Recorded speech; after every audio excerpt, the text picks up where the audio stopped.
бидејќи беше 50-ница, тоест раѓањето на црквата, и почнавме да го разгледуваме овој текст, видовме дека на онаа последна средба што имавме на компјутер, на телевизорите, видовме сушто како почнува се.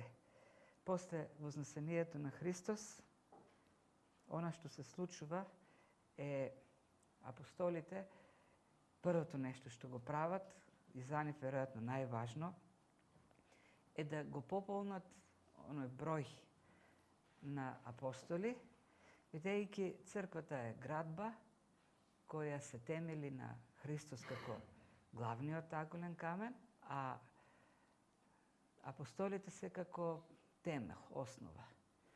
И таа основа требаше да биде комплетна, да ги има сите камења внатре, сите страни. Имаше едно празно место непополнето, бидејќи Јуда отпадна, па она нешто важно што требаше да го направат учениците, апостолите, е да го пополнат тоа место. И беа собрани, имаше некој состанок, собир, требаше да предложат луѓе, кандидати кои цело време биле со Христос, од крштевањето до смртта и воскресението.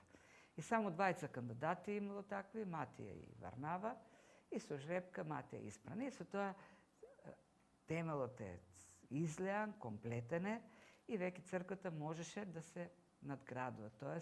да почне тој неракотворен храм да се гради. И т.е. беше се подготвено да се роди црквата, да дојде Светиот Дух. И тој доаѓа, што тој дојде како ветар, бучава се чу, пишува како бучава од силен ветар. Ветрот во Библијата е символика на сила. Тоест, дојде Светиот Дух и донесе сила во црквата, исполни со сила. Тоест, црквата е тело на верници кои се исполнети со Божјата сила и можат да прават големи работи. Потоа, и огнени јазици се симнаа над апостолите. Огнот во Библијата е символика на прочистувањето.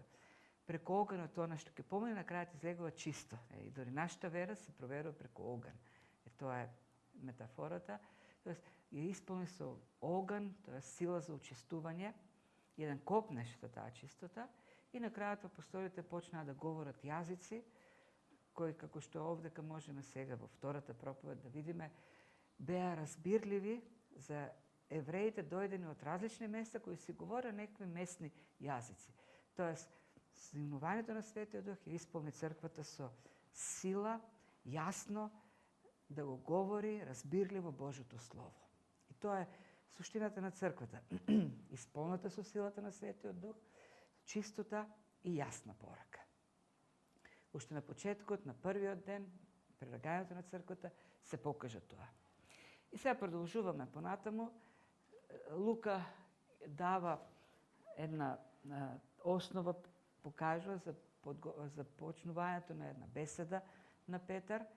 И овој дел, всушност втората глава, најголемиот дел е таа проповед на Петар, во која се обяснуваат нештата, зошто се случува тоа, ни се покажува која е целта, за кого е сето тоа, и на крајот во проповедта на Петар, таа негова беседа, акцентот е Месијата. Оној кој беше што туку пред неколку дена, пред 50 на дена распнат. Да. Прво го кажува всушност подготовката. Лука дава на подготовка и кажува кој е таму, кои се таму и што се случува. Зошто Петар почнува да проповеда. Многу е Лука така педантен во описите, дури во детали ги опишува сите краеви од кај доаѓаат овие евреи. Педесетница е голем празник за евреите. Обично, според пишувањата на Јосиф Флавиј, кој живеел во тоа време, тој има напишана една книга Древности, како една историја на еврејскиот народ, и тој во неговата книга вели дека за време на Пасха доаѓале и до 900.000 луѓе, евреи од диаспората. А во тоа време Ерусалим бил 100.000 луѓе, тоа значи по 1 милион луѓе имало. И обично луѓето кога доаѓале за Пасха и си правеле шатори во околината, околу Ерусалим, бидејќи после Пасхата следува 7 дена пак празник на бесквасните лебови, и после 40 дена следува и 50-ница, т.е. 50 дена после Пасха. И уште еден голем празник, така да кога доаѓале од далеко, тие се останувале 2 месеци таму, да ги фатат сите празници. Многу народ има, особено. Голем дел од тие си го збореле јазикот од кој што доаѓаат. Например, оние што ќе дојдат од Либија се збореле некаков либиски, од Арабија арапски, така тие не го знаеле, иако биле евреи, не го познавале еврејскиот. Дури и евреите во Јудеја не го збореле еврејскиот, не го знаеле. Еврејскиот јазик бил загубен 500 години пред Исус и она што се користело во тоа време бил арамејскиот. Така да, она што се случува всушност овдека, тие почнуваат да слушат проповед секој на својот мајчин јазик. Се извинувам, не е корона сигурно. Да. И, ги распределува Лука по области. Например, паркјаните, мидијците, еламитите, месопотамците, сите тие се земји источно од Ерусалим. Тој ги подредува. Потоа говори за Јуде, Кападокија, Понт и Азија, и Фригија, и Памфилија. Сите тие се северно, тие се Мала Азија, провинции во Мала Азија. Потоа говори за Египет, југоисточно, Либија, исто така, Киринија и Римјаните се западно горе, и Кирикјаните и Арабјаните, тие се повторно источно, југоисточно. Така да, детално опишува од кај доаѓаат тие евреи, и според овој опис што го дава, некаде околу 13 различни етнички групи се представени. Тоа значи 13 различни јазици. Ако го додадеме овде, сигурно на еврејски некој говори, сигурно и на грчки, а сигурно и на латински, бројката е над 15 различни јазици. За она што ги прави, што луѓето ги вџашува, е како што разбира дека се галилејци, пише во 7 стих, се воскитуваа, се чудеа велејќи, ете зар овие што зборуваат не се галилејци. Ако ќе се каже галилејци, не знам со што би го споредиле, некој што доаѓа од Мариова, во Македонија. По облеката, по се гледало дека тие се луѓе од Галилеја, а Галилеја е за останатата провинција. Како може овие луѓе да зборат толку јазици? Те не доаѓаат од Оксфорд, доаѓаат од една Галилеја, проста Галилеја. И тоа е оно чудното. Во тоа време немало центри за странски јазици, не се учило странски јазици. Си го знаеле својот домашниот јазик. И чудно е тоа, како овие прости галилејци зборат толку јазици. Идејата овдека и она што кажува на крајот 11 стих, слушаме како зборуваат на нашите јазици за Божите мокни дела. Тие слушат проповед, јасна, разбирлива проповед. И тоа е целта на оваа говорење на јазици. Целта секој да чуе за Божите дела на свој разбирлив јазик. Има некаков вид, некој симултан превод сето тоа време. И сите се и восхитени, и се зачудени, бараат одговор како е можно тоа. Секогаш има такви луѓе кои знаат се, како овие на крајот. Шо толку гледате, пијани се, сигурно се напиле. Така, тоа се тие луѓето со одговор. Нема никакво чудо, шо е чудото? Нема чудо. Обяснувањето е многу просто, едноставно, пијани се луѓето. На ваквата реакција и на ваквата зачуденост, Петар, тоа е тој што обично се јавува и тоа објаснува. И прво објаснува всушност што е тоа, навраќајќи се на пророштво од Стариот Завет, и после тоа ја кажува проповедта за Христос. Значи, прво го објаснува феноменот, говори на беседа и на крајот повикува на покаяние, а тоа следниот пат ќе го видиме. Сега ќе се задржиме на овие први две точки. Неговата проповед е многу добро подредена, говори прво, го објаснува сето тоа што се случува, потоа говори за Христос, за неговиот живот на земјата, за неговата смрт, воскресение и на крајот пак дава аргумент од Стариот Завет. Почнува со Стариот Завет и завршува со Стариот Завет. Така да во тој поглед проповедта е поделена точки, подточки, е добро направена. Да, би поминал добро на еден испит по проповедање. И тој влегува, всушност, продолжил со таа шега, да, како вино, од кај вино, гледате колку од 3 часот, тоест 9 часот наутро е. Кој пие вино 9 часот наутро. Аргументот што го дава е никаков, бидејќи самото обвинување е никакво. Но тоа е така почнува. И му објаснува која е причината. Не е виното, туку едно пророштво од Стариот Завет. Знаете што велеше Јоил? И тука тој цитира од 2 и 3 глава. Дека ќе се симне Светиот Дух, ќе се излее над стари, млади, машки, женски, слугинки, над секак. Тоест, ќе дојде време кога Светиот Дух ќе се излее без разлика на пол, возраст или социјален статус. Секој ќе биде оспособен од Светиот Дух. Ако се вратиме во Јоил, 2 глава, таму има едно пророштво за доаѓањето на Бог, т.е. Бог ќе го посети својот народ и тоа ќе биде време на благослов, после што ќе се излее Светиот Дух. Асоциациите што ги прави Петар е Бог дојде, не посети. Бог се воплоти, дојде во Исус. Тоа е нешто кое што пророкуваше Јоил. И откако дојде Бог и се вознесе, сега доаѓа Светиот Дух. Онака како што Јоил проповедаше. И доаѓањето на Светиот Дух, или основното пред доаѓањето на Светиот Дух, е оспособување на луѓето во црквата за пророкување. Јоел не говори за јазици, како што се случи реално на Педесетница, тој говори за пророкување, дека тие луѓе ќе бидат оспособени, секој во црквата ќе биде оспособен да пророкува. А таа способност всушност за пророкување или пророкувањето во Библијата всушност е јасно пренесување на порака, на Божјата порака.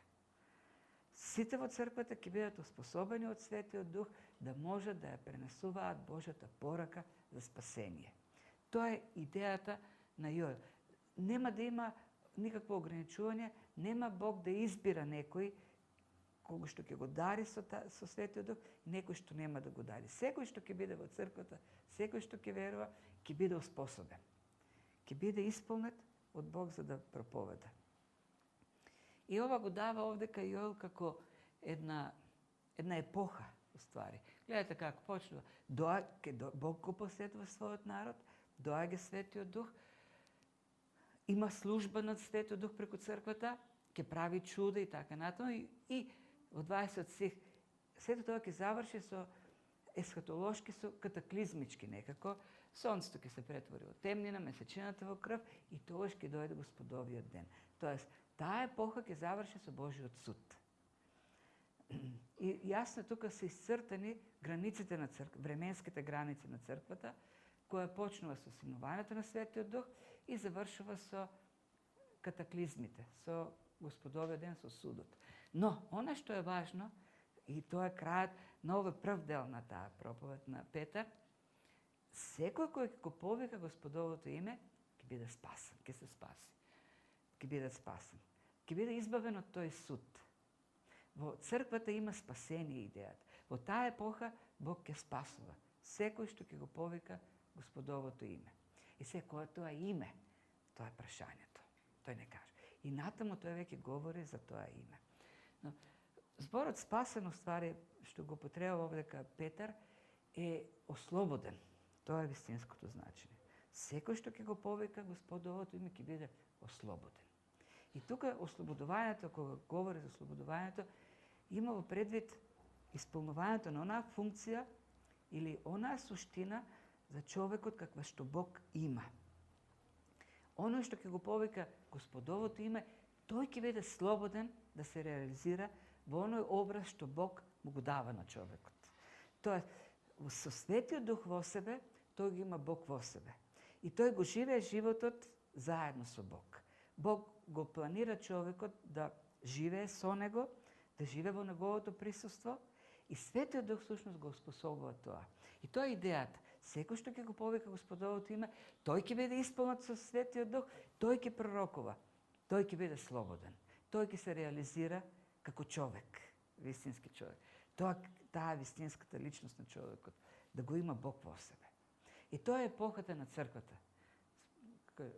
Петар тоа го обја. Тоа што го гледате овдека е тоа што беше пророкувано во Стариот Завет. Тоа е почетокот на црквата. Вие ќе бидете исполнети од Светиот Дух како го повикате Господовото име. И Светиот Дух ќе биде во вас. И ќе бидете избавени, ќе бидете спасени, ќе бидете слободни. И сега со ова завршува и почнува, а кој е Господовото име? Што значи да се повика Господовото име? И почнува со Христос. Првата тема за Христос е неговиот живот. И им вели, и во сите тие 3 точки, животот, смрт и воскресението, ствари, тој ги повикал како светоци слушателите. Таму има многу, и илјадници луѓе има. Тие сите се привлечени, пишува таа бучава, што ја чуле. Така почнува текстот. Привлечени од бучавата, доаѓаат во храмот. Тоа бил голем шум. Нешто како кога авион ниско лета над главите на луѓето. Таков бил впечатокот. И луѓето, привлечени или зачудени од тој шум, како на силен ветер, доаѓаат. Се собираат илјадници луѓе и Петар им вели, чујте ги овие зборови. Бог во вашата средина го потврди Исус Назареќанецот со сили, чуда и знаци, што Бог ги направи преку него меѓу вас, како што и вие сами знаете. Денес има противници на Библијата и велат, од кај знаеме, се тоа мит и така натаму. Ова се случува само 50 дена после смртта и вознесението на Христос. И за тие 50 дена, 40 дена Исус е со нив. Исус е воскреснат, ги посетува учениците. А пред тоа пак правеше чуда. И ако тоа не беше точно, ќе скокне и каже, а кого лажеш ти, бе? Кој е тој Исус Назареќанецот? Кај бе тој правил чуда? Не, таму имаше многу луѓе кои биле од Галилеја, кои го гледале како храни. Може би имало сведоци од свадбата во Кана. Многу тие луѓе биле на Пасха, тоест кога Христос го воскресна Лазар. Тие беа сведоци. И никој не реагира на овие зборови на Петар. Нема некој што ќе се побуни.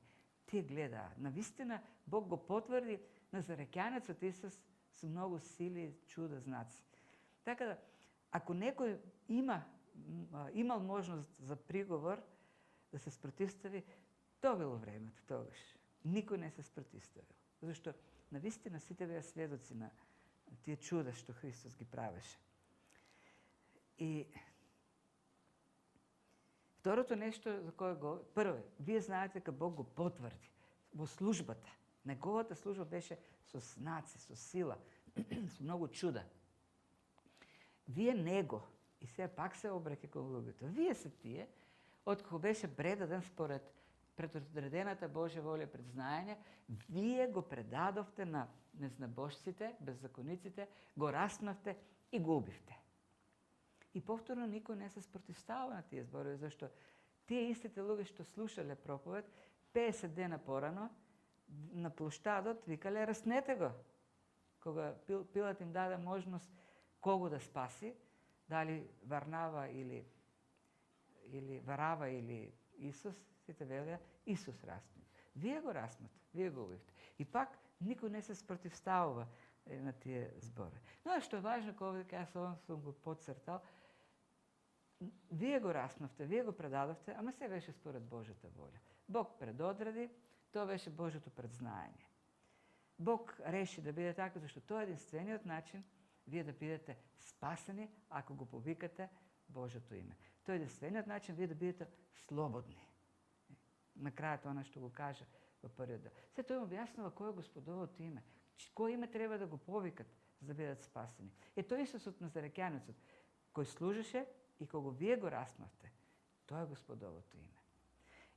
И вие го распнавте и губите, зашто тоа е единствениот начин во вас да биде уништен човекот кој ви пречи да бидете навистина Божиот образ.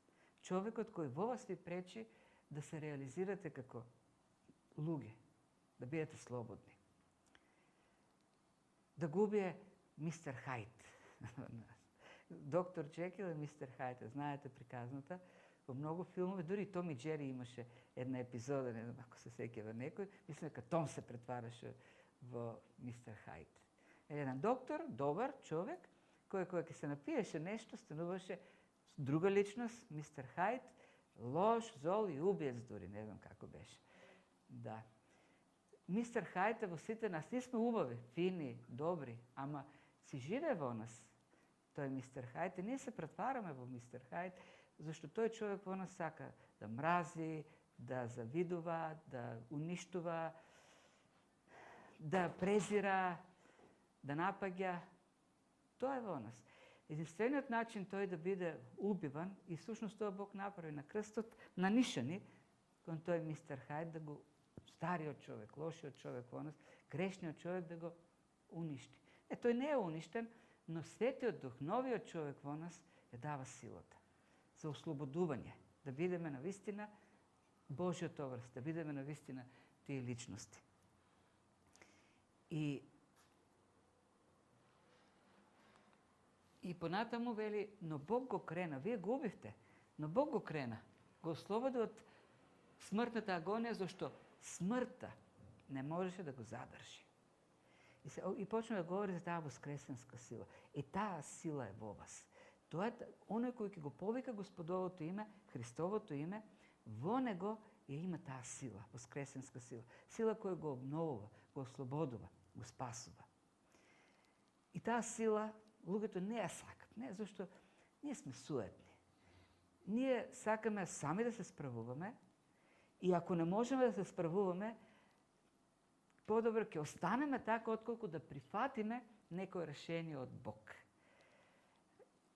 Се сеќавам на еден случај, сум го кажал, пак ќе го кажам, за еден човек по име Петар.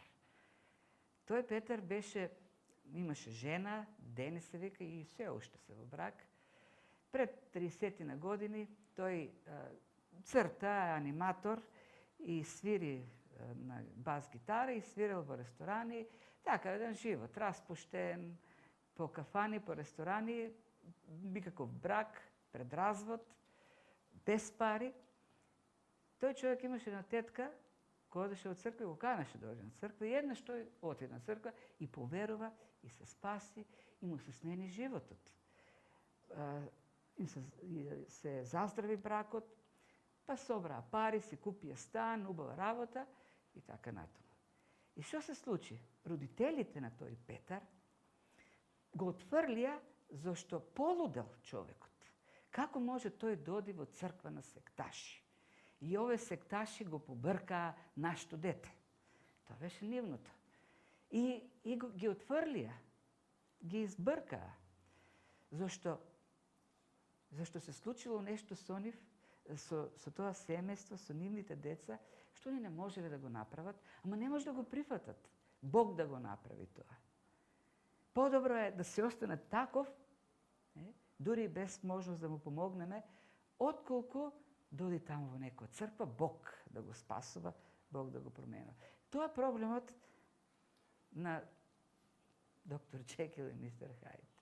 Ке си останеме такви како што сме, никакви, ама нема да прифатиме таква помош.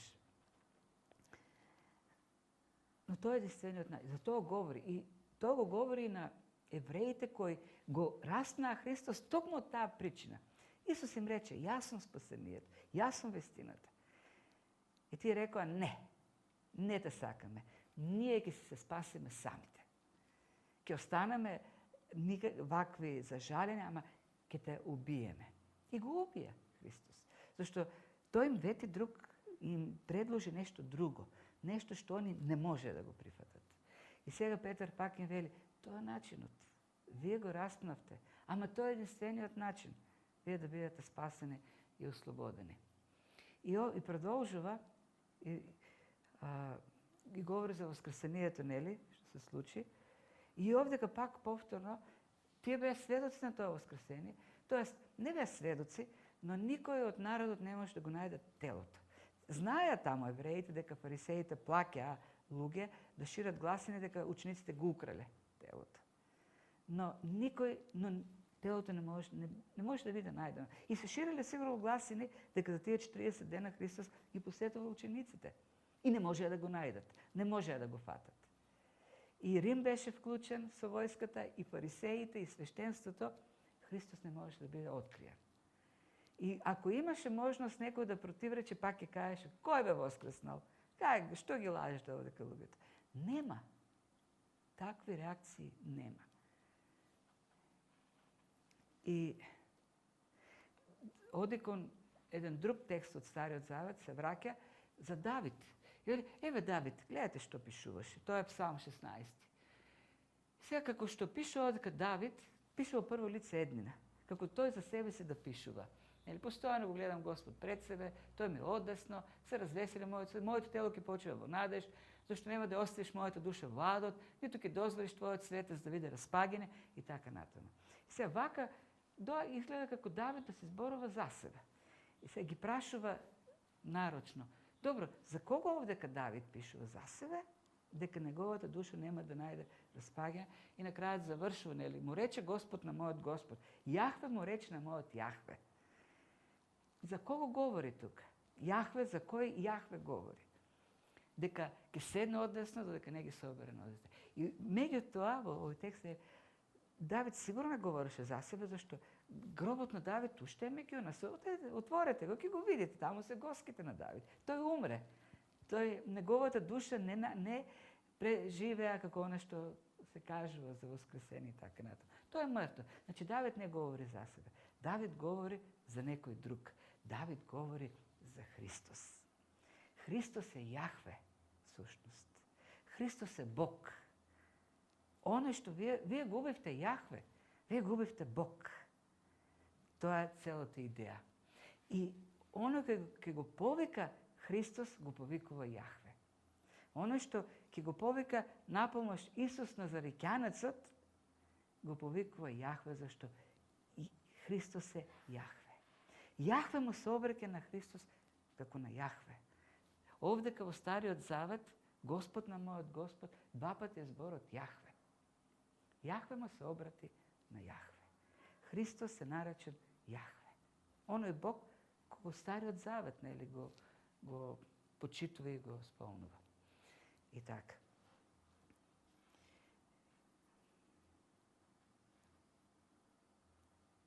Завршува, тој ги има клучевите на животот, на смртта, понатаму продолжува. Тој има власта над животот на човекот, се е во неговите раце. И кога завршува, на крајот вели, и така, целиот Израелев дом сигурно нека знае дека него Бог го направи Господ и Христос, ово Исус кого вие го распнавте.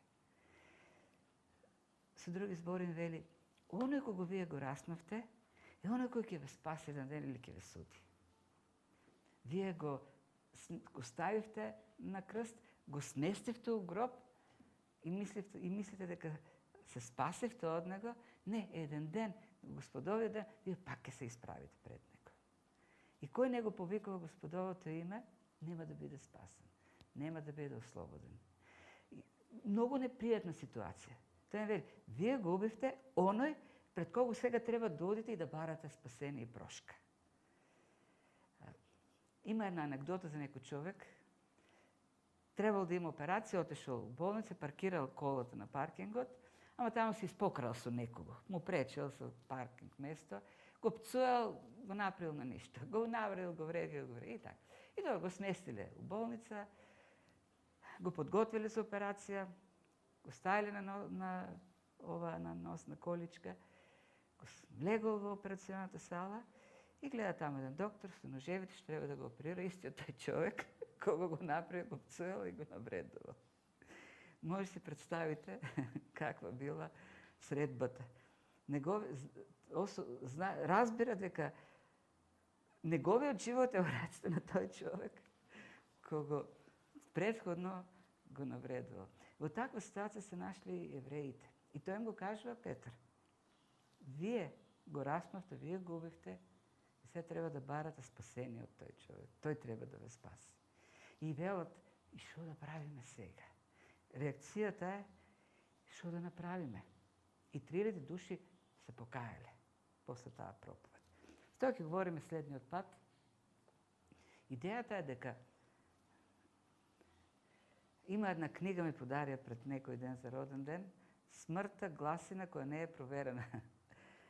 Смртта е гласина која е проверена и Христос не е гласина. Христос е факт. Средбата со Христос е факт. Секој, животот на секој од нас е во Христовите раце. И еден секој ќе застане пред него. Тоа е фактот. Христос е неизбежен. Евреите мислеа дека се ослободе од него, ама Христос е неизбежен за секој. Секој еден ден ќе се сретне со него. Секој ќе се исправи пред него. Нашето спасение, нашиот суд, нашето Божо царство или пекол се е во неговите раце. Овдека го прочитавме текстот, јас не го вклучив. Тој ги има клучевите за адот, за смртта. Тој е господарот. Неговата сила воскресенска дава живот, воскреснува, преобразува. Тој има власта, тој е Јахве кој ќе суди еден ден. И кој ќе го повика сега, ќе биде спасен. Тој е единствениот начин. Тој го зеде нашиот грев, го зеде, ја зеде вината, казната за мистер Хайд. Тој стана нашиот мистер Хайд. Умре за ние да бидеме ослободени. Да бидеме Божји деца, тоа оно што е, тоа е Синот Божи. Ние да бидеме синови Божи, единствено преку таа негова жртва. Кој ќе го повика Господовото име, ќе биде слободен, ќе биде спасен. Е така, Светиот Дух се потврди. На следниот пат ќе видиме како продолжува, како се формира веќе црквата, како почнува да функционира црквата во тие први денови, сите тие знаци за црквата. И тоа ќе видиме и ќе завршиме со овој мини циклус, па кога ќе се по-нормализират работите, ќе се вратиме на Коринтијаните, второто Коринтија. Но тоа е пораката. Тоа е вистината. Светиот Дух е во црквата. Бог е во црквата. Бог е во нас, бидејќи Светиот Дух ни исполнува. Дава сила, дава спасение. За вистински живот. Живот во слобода. Да не бидеме и понатаму владеани од оној лошиот господар во нас. Од оној зол стар човек. Туку да бидеме преобразувани во новиот човек, во Божиот образ. Па Господ ни дава сила и навистина да бидеме так сведочејки и јасната Божја порака преку таа сила со која Светиот Дух не исполнува. Да се исправиме се.